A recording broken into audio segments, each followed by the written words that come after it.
Assalamualaikum warahmatullahi wabarakatuh. Bertemu lagi dengan saya Claudia Puspita Putri. Masih membahas tentang manajemen humas atau public relation. Pada hari ini, Claudia akan menjelaskan atau mempresentasikan tentang bagaimana cara kita mengelola komplain pelanggan di dalam public relation atau sebagai seorang praktisi PR. Nah, dalam konteks ini, komplain atau keluhan itu tidak bisa kita hindari ya, tidak bisa kita lewati, karena komplain atau keluhan adalah titik positif ketika dipandang dari satu konteks.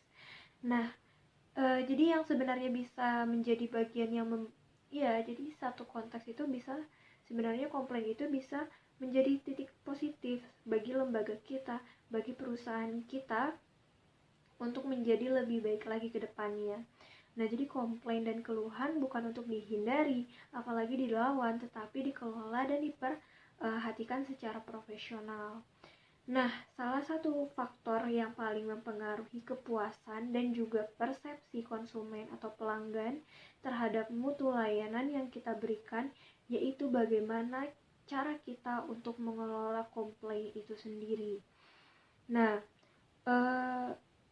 yang mereka berikan komplain yang mereka berikan itu sendiri. Jadi komplain yang diberikan merupakan data real yang disampaikan secara gratis dan mereka menyampaikan dengan meluangkan waktu agar mereka tetap menjadi pelanggan yang baik. Jadi kita sebagai seorang praktisi PR, sebagai staf karyawan atau pemilik perusahaan itu sendiri, kita tidak bisa melawan komplain, apalagi tidak terima untuk dikomplain oleh konsumen. Sebenarnya kita harus berterima kasih kepada konsumen atau pelanggan yang masih berbaik hati untuk meluangkan waktunya demi menjelaskan kan kekurangan produk atau jasa kita itu seperti apa. Terus kita berterima kasih kepada mereka sudah meluangkan waktunya secara cuma-cuma. Ini kita mendapatkan data gratis dari konsumen atau pelanggan yang komplain tadi. Kita tidak perlu melakukan riset ulang kembali untuk mendapatkan data-data yang mana yang kita harus evaluasi lagi dari produk atau jasa kita. Seharusnya kita berterima kasih kepada konsumen atau pelanggan kita yang komplain ini. Nah, jadi apa yang harus kita lakukan ketika ada pelanggan yang komplain, yang menyampaikan keluhannya? Apa yang harus kita lakukan? Yaitu menerima dengan lapang dada, menerima apa saja masukan yang diberikan kepada kita sebagai perusahaan, sebagai lembaga, sebagai organisasi. Nah, seharusnya di saat komplain itu kita harus lebih aktif untuk menanyakan apa saja yang kurang, di mana lagi letaknya yang kurang terhadap produk dan jasa yang kita berikan. Nah, informasi dan data-data dan fakta tentang produk dan jasa kita. Kemudian ada satu tuntutan dari kita untuk memenuhi harapan dan aspirasi mereka. Nah, jadi di dalam mengelola komplain itu, kalau ada konsumen atau klien atau pelanggan kita yang komplain, kita harus menerima dengan lapang dada. Iya, walaupun sakit mungkinnya produk yang kita hasilkan, produk yang kita buat, susah payah mungkin dikomplain sama orang, mungkin iya sakit hati, cuman itu memberikan dampak positif kepada kita yang nantinya kita harus membuat produk yang lebih baik lagi sebelumnya. Dan kita juga harus berterima kasih kepada konsumen, kepada pelanggan yang sudah meluangkan waktunya untuk memberikan komplain terhadap kita, yang mana dia masih ingin menjadi pelanggan yang baik, pelanggan yang setia terhadap kita. Jadi dia mengajukan komplain dan seperti yang diharapkan, dia mendapatkan kompensasi lagi terhadap apa yang dia membeli tapi tidak sesuai ekspektasinya. Jadi dia mengajukan komplain, kita harus menerima dengan lapang dada. Dan seharusnya di saat pelanggan kita komplain itu, kita harus lebih aktif menanyakan di mana saja letak kesalahan kita dalam membuat produk atau jasa yang kita berikan terhadap klien atau pelanggan kita. Nah, dalam mengelola keluhan, menurut Kigen, mengelola komplain yang disampaikan oleh pelanggan, maka beberapa hal perlu diperhatikan sebagai staf, pemilik usaha, atau pemilik layanan.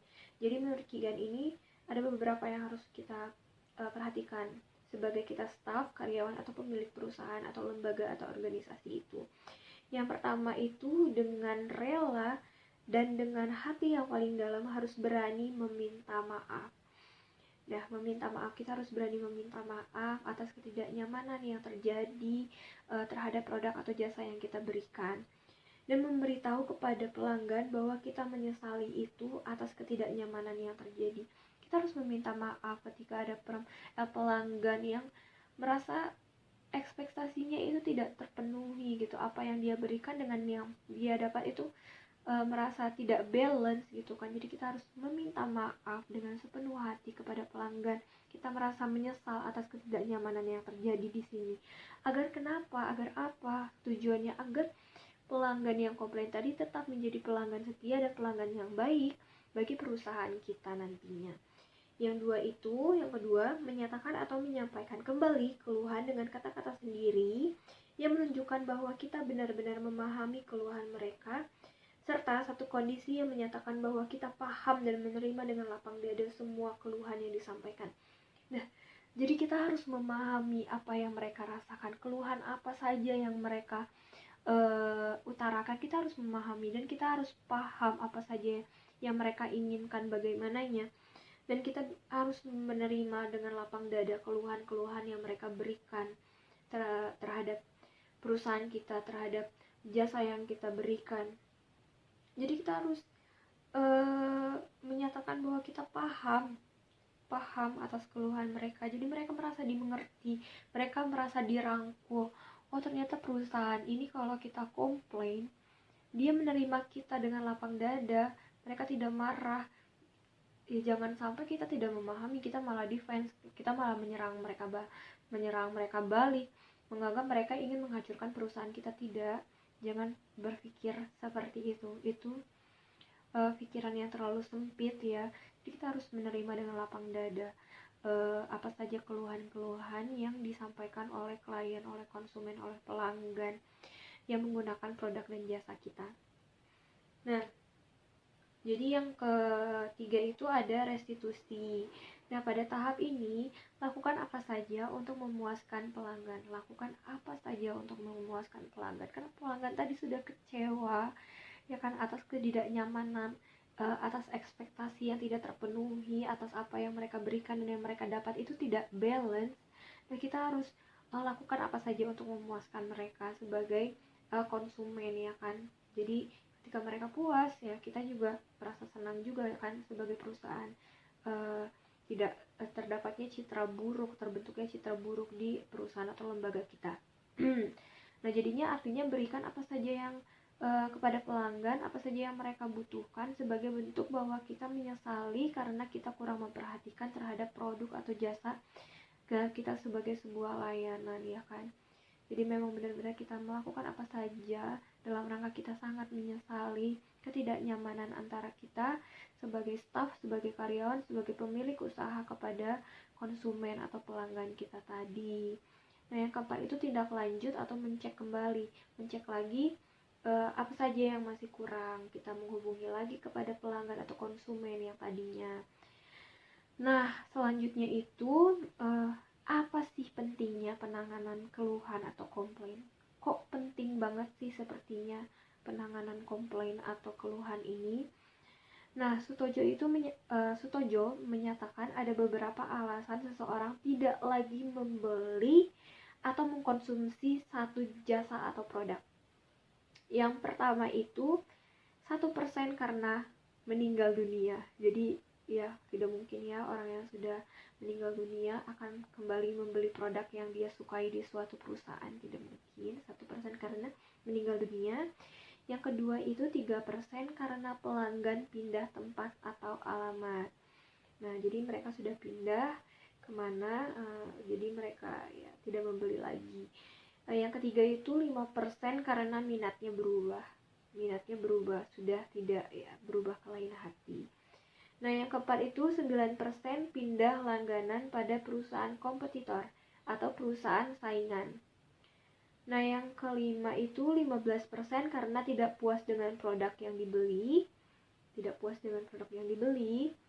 Dan yang keenam itu 68%. Wah, banyak sekali. Ini sangat penting, 68%, karena pelanggan tidak puas terhadap layanan pimpinan, layanan staf, layanan karyawan perusahaan, termasuk cara mereka menangani tuntunan atau komplain dan juga keluhan pelanggan. 68% tidak lagi membeli jasa atau produk itu karena layanan yang kita berikan sebagai perusahaan, sebagai lembaga itu tidak baik dalam melayani konsumen atau para pelanggan. Cara kita menghadapi atau mengelola komplain mereka itu tidak baik. Jadi mereka berpaling ke lain hati. Kita tidak mau kan mereka berpaling ke lain hati dan mencap perusahaan kita sebagai perusahaan yang buruk, yang nantinya akan memperburuk citra yang sudah kita susah payah kita bangun untuk mendapatkan citra baik.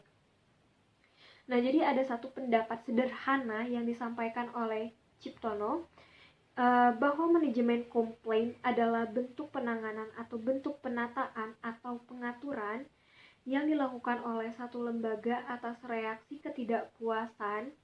Nah, jadi dalam proses menyelesaikan atau mengatasi sanggahan atau reaksi ketidakpuasan konsumen terhadap kegiatan-kegiatan fungsi manajemen yang dilakukan tidak efisien dan efektif oleh perusahaan tersebut, seperti produk dan jasa, sehingga ekspektasi atau apa yang mereka terima di luar apa yang mereka pikirkan. Jadi ekspektasinya itu tidak balance seperti apa yang mereka pikirkan. Nah, jadi bisa disimpulkan bahwa manajemen komplain itu merupakan sebagai salah satu strategi yang digunakan oleh perusahaan atau lembaga dimanapun atau apapun lembaganya, apapun lembaganya dalam menangani keluhan konsumen, yaitu memandang bahwa keluhan konsumen itu sebenarnya merupakan satu kesempatan besar bagi pihak perusahaan untuk dapat meningkatkan atau mempertahankan konsumen-konsumen terbaiknya tersebut dengan cara melalui proses pelayanan yang luar biasa dan penanganan keluhan yang efektif yang dapat menjadikan informasi-informasi yang berasal dari konsumen tersebut itu dimanfaatkan informasi-informasi dari konsumen tersebut, bagaimana kan, di mana letak kurangnya. Jadi benar-benar manajemen komplain ini atau pengelolaan komplain ini bisa kita jadikan strategi lebih lanjut untuk perusahaan kita, bagaimana ke depannya agar bisa memberikan kepuasan, memotivasi perusahaan agar bisa terus meningkatkan lagi jasa atau produk yang kita hasilkan. Nah, jadi tidak harusnya kita menghindari komplain, tidak seharusnya kita marah ketika dikomplain. Ya, karena hidup kita ini benar-benar pasti ada yang mengomentari kalau ada yang kurang, dan kita belajar dari komentaran orang, mulut netizen itu kita harus belajar. Kadang netizen itu ada benarnya juga, jadi kita tidak bisa, ya emang tidak boleh menjudge book by the cover, but kadang ada benarnya juga komentaran orang itu. Komentar positif pun banyak, tidak hanya komentar negatif yang ada itu. Jadi benar-benar ini bisa kita jadikan ajang memotivasi kita untuk bisa menjadi yang lebih baik lagi, terutama di perusahaan atau lembaga atau di organisasi kita bisa menghasilkan produk dan jasa yang lebih baik lagi ke depannya sehingga pelanggan terbaik kita itu tetap setia dengan kita, lembaga kita, dengan perusahaan kita, jadi tidak berpindah ke lain hati. Nah, ada 3 prinsip manajemen komplain. Mohon maaf suara Claudia sakit karena sedang tidak enak badan. Nah, prinsip manajemen komplain ini ada 3. Yang satu itu penanganannya harus segera, jangan ditunda-tunda. Jadi ketika ada konsumen atau pelanggan yang komplain, jangan kita menunda-nunda untuk menyelesaikannya atau mengelola komplainnya.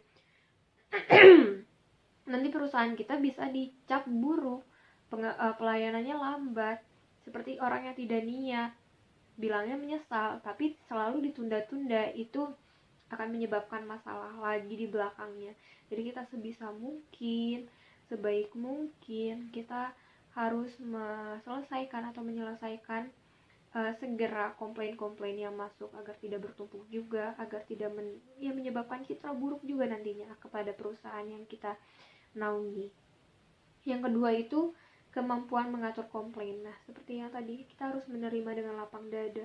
Kita harus mengatur komplain-komplain yang masuk itu seperti apa dan bagaimana cara menanganinya, apa saja yang bisa kita lakukan, apa saja yang bisa kita berikan kepada pelanggan atau konsumen tadi yang sudah kecewa terhadap perusahaan kita, terhadap produk kita, kepada jasa yang sudah kita sediakan. Jadi kita harus benar-benar mengatur kemampuan mengatur komplain kita itu harus ditingkatkan. Nah, yang ketiga itu daya tangkap kita sebagai staf atau karyawan. Jadi benar-benar ya mungkin kadang ada staf yang tidak mengerti ya, kadang dikomplain dia marah gitu kan, kadang itu dia tidak tahu. Oke lah kalau benar-benar komplain itu langsung masuk kepada pemilik perusahaan. Pemilik perusahaan bisa ya lebih aktif menanyakan di mana yang kurang atau segala macam. Mungkin ya kita harus mengkomunikasikan juga dengan staf karyawan. Jadi daya tangkap kita sebagai staf karyawan itu harus tinggi ya. Nah, jadi kan setelah komplain, konsumen itu mengajukan komplain kan karena mereka merasa kecewa atas apa yang sudah mereka berikan tidak sesuai dengan apa yang mereka dapatkan. Mereka tidak sesuai ekspektasi yang mereka ekspektasikan terhadap produk dan jasa yang kita berikan. Jadi kan komplain, mereka itu mengajukan komplain pasti ada yang diharapkan. Nah, harapan konsumen atas keluhan-keluhan yang disampaikan dalam menyampaikan keluhan. Jadi konsumen ini mempunyai harapan yang luar biasa atas keluhan yang mereka utarakan tersebut. Nah, jadi konsumen mengharapkan satu keadilan. Konsumen mengharapkan satu keadilan, satu kejujuran, dan kewajiban dari pihak perusahaan dalam menangani setiap keluhan atau ketidakpuasan yang mereka sampaikan. Jadi benar-benar kita sebagai perusahaan memiliki kewajiban yang sangat wajib untuk mengelola atau benar-benar menangani setiap keluhan atau ketidakpuasan yang disampaikan oleh pelanggan atau konsumen agar konsumen ini tetap setia menjadi pelanggan baik kita. Nah, bentuk-bentuk dari harapan konsumen atas penanganan komplain yang mereka sampaikan ini ada 3 menurut Anastasia. Yang pertama itu outcome fairness, di mana konsumen dalam jenis ini mengharapkan satu outcome, satu kebijaksanaan atau kompensasi yang sesuai dengan tingkat kekecewaan mereka. Nah, jadi mereka itu kecewa dengan apa yang kita berikan gitu kan. Jadi mereka mengharapkan kompensasi yang adil atau setara dengan kekecewaan yang mereka rasakan. Jadi kompensasi ini bisa berbentuk penggantian atau pengembalian biaya yang telah dikeluarkan konsumen karena merasa dirugikan atau ketidakpuasan atas yang mereka terima dengan yang mereka keluarkan, memberikan pelayanan secara cuma-cuma dan memberikan permintaan maaf dan penggantian dengan pelayanan yang lain. Jadi benar-benar kita harus ada outcome-nya, kita harus mengembalikan lagi dan bisa mengobati rasa kekecewaan dari konsumen atau pelanggan kita dengan cara bisa mengembalikan biaya atau mengganti dengan pelayanan lain yang bisa mengobati sedikit rasa kekecewaan para konsumen atau pelanggan kita ini. Yang kedua itu ada procedural fairness dengan pelayanan procedural fairness atau konsumen juga mengharapkan satu kebijaksanaan dan peraturan perusahaan dan proses penanganan keluhan yang tidak menyita waktu mereka. Jadi seperti prinsip manajemen komplain tadi, penanganannya harus segera dilakukan, jangan ditunda-tunda. Jadi prosedurnya itu harus ditangani secara cepat dan tanggap oleh staf dan karyawan ketika ada pelanggan yang mengajukan komplain. Nah, yang ketiga itu ada instruksional fairness atau harapan diperlakukan sopan, ramah, dan jujur. Nah, seperti yang sudah Claudia jelaskan di awal tadi, kita sebagai staf, karyawan, atau pemilik perusahaan, pemilik lembaga, pemilik organisasi harus menerima dengan lapang dada. Jangan kita marah untuk dikomplain, karena itu juga untuk demi kebaikan kita sendiri, agar kita bisa lebih termotivasi untuk memperbaiki produk dan jasa yang kita berikan kepada konsumen atau kepada pelanggan. Jadi kita harus memperlakukan pelanggan secara ramah, secara sopan, secara baik, agar pelanggan atau konsumen juga merasa nyaman terhadap perusahaan lembaga kita. Jadi dia bisa merasakan, oh ternyata kita dilayani dengan baik ya dalam mengajukan komplain gitu. Jadi mereka tetap menjadi pelanggan setia kita selamanya nantinya. Nah, mungkin hanya itu saja yang dapat Claudia sampaikan. Jadi benar-benar mengelola komplain itu sangat penting ya. Jadi jangan sampai di komplain kalian marah, karena emang komplain itu bisa memotivasi, bisa menjadi positif nantinya bagi kita. Nah, mungkin hanya itu yang dapat Claudia sampaikan pada kesempatan kali ini. Bila ada salah kata maupun perbuatan, mohon maaf. Wabillahi taufiq wal hidayah. Assalamualaikum warahmatullahi wabarakatuh. Bye bye. See you next time.